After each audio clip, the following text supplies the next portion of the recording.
Hola compañeros, vamos a dar inicio a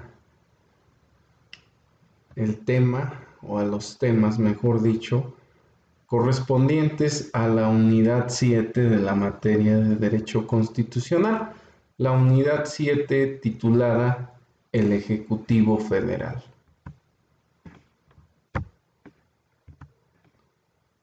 ¿Cuál es el objetivo? Que ustedes conozcan lo concerniente a los requisitos para ser presidente, la duración en el cargo, la forma de designación y las facultades que éste tiene como cabeza de la Administración Pública Federal. Vamos a empezar con los temas en orden. Primero, la regulación constitucional del siglo XIX sobre el presidente de la República. Más que nada este tema hace referencia a lo que aconteció durante las constituciones a partir de 1812 hasta la de 1857, que es la última que se dio como la base fundamental antes de la Constitución de 1917, que como bien sabemos en un inicio el Poder Ejecutivo era una figura bipersonal, es decir, que se integraba por dos personas. Todavía anterior a la figura presidencial, estuvimos inmersos en un régimen monárquico, después en una figura de un presidencialismo, pero de manera bipersonal, se integraba por dos personas, uno de ellos que era el presidente y el otro el vicepresidente. Sin embargo, con el andar constitucional, esta figura se alternó entre unipersonal y bipersonal, es decir, en ocasiones, en algunas constituciones fue unipersonal, en otras bipersonal, y finalmente se afianzó en un solo ente, que es la figura que hoy conocemos como presidente de la República.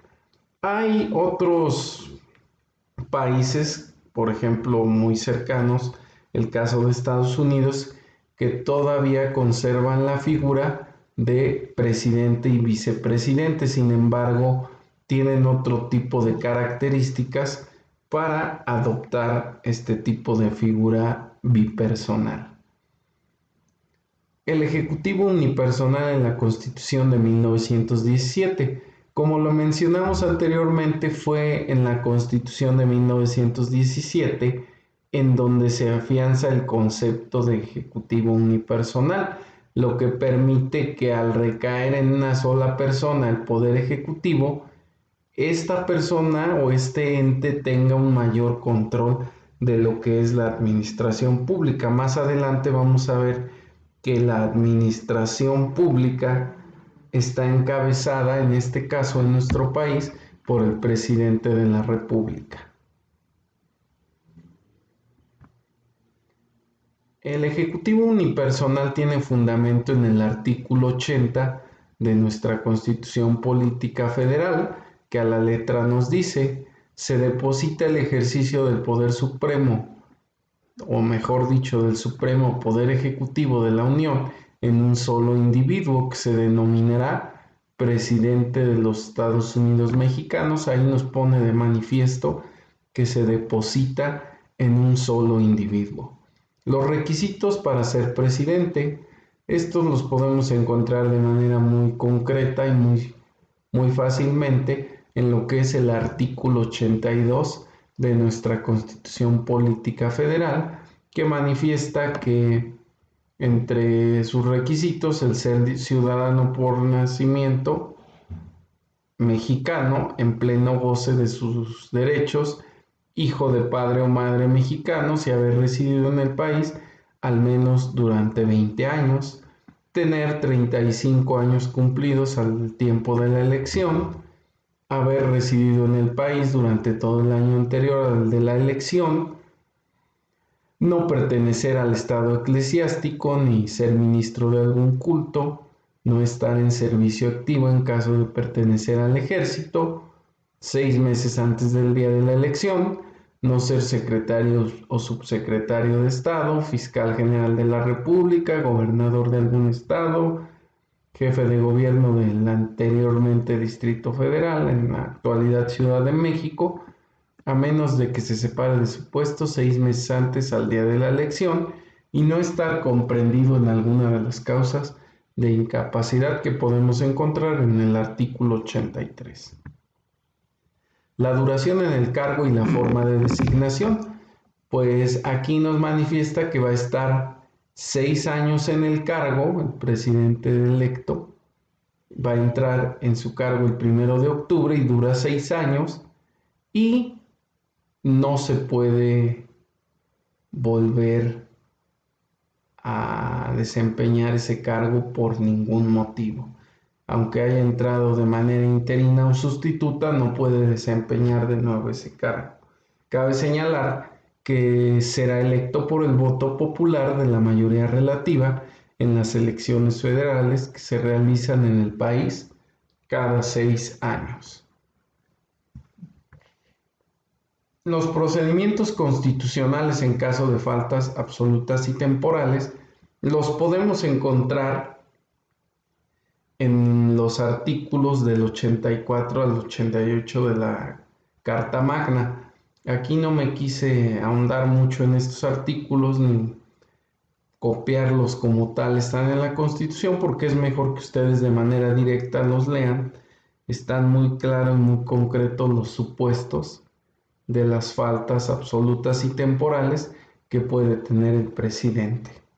El principio de no reelección, lo tenemos fundamentado en el artículo 83 de la Carta Magna y esto viene como consecuencia, ya se los había comentado en una clase anterior, de más que nada el periodo en el que estuvo Porfirio Díaz en el poder, que fue un periodo bastante largo en el cual no hubo alternancia o no hubo otro presidente que lo sucediera hasta muchos años después. Esto provocó un movimiento como tal que fue la Revolución Mexicana, y uno de los que puso como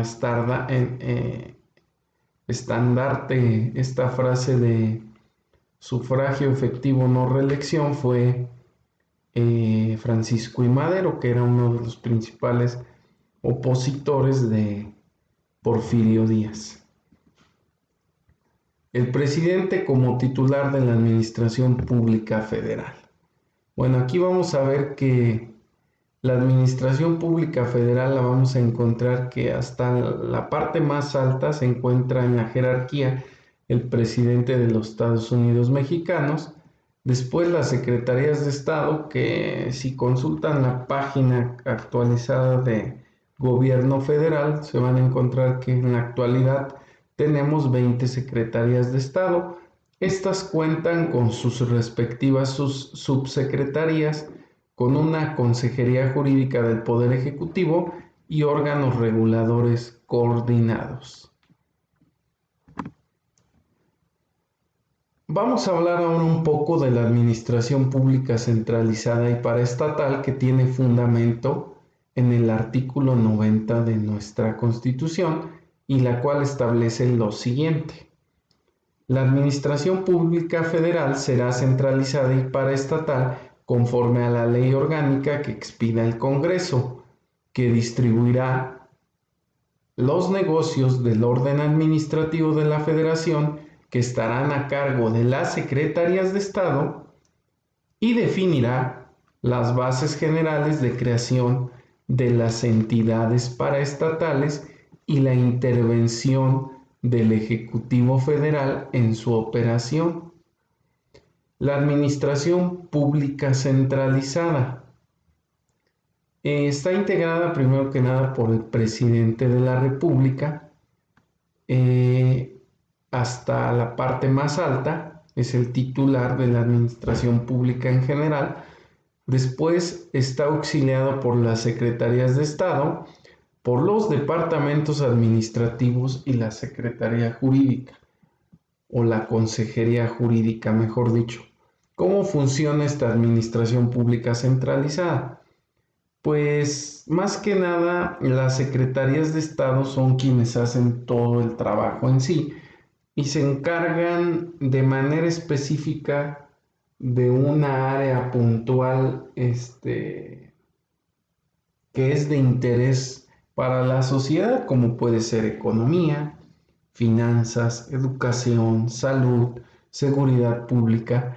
Cada una de esas áreas tiene importancia para la población. Entonces, lo que hace el presidente es delegar funciones en estos secretarios de Estado con el propósito de que ellos lo apoyen en la implementación de todos los programas y estrategias dentro de estas diversas áreas y se pueda dar un mejor servicio o una mejor, digámoslo, una mejor distribución de los recursos con los que se cuentan para estas áreas por medio de las secretarías de Estado que le rinden cuentas al presidente de la República. Estas secretarías, las más relevantes a mi gusto, son la Secretaría de Gobernación, que dirige todo lo que es la política interna, y la Secretaría de Relaciones, que dirige todo lo que es la política externa.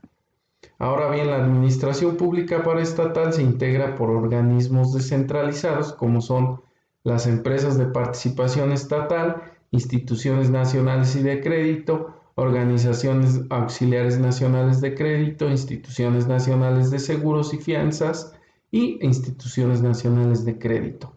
Aquí en este caso, un ejemplo de estas paraestatales podrían ser, por ejemplo, el Servicio de Administración Tributaria, que no es un órgano centralizado. ¿Por qué?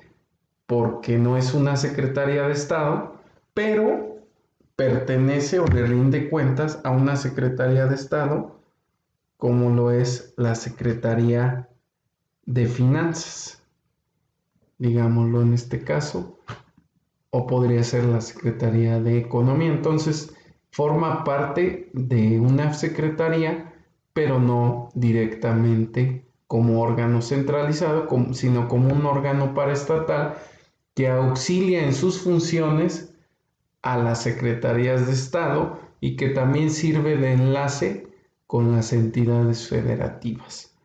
Y aquí tenemos un concepto de administración pública, que es un instrumento del Estado que opera el gobierno con el objeto de lograr el bienestar de la colectividad, utilizando estrategias para llevar a cabo la distribución correcta de los recursos. Esto es importantísimo.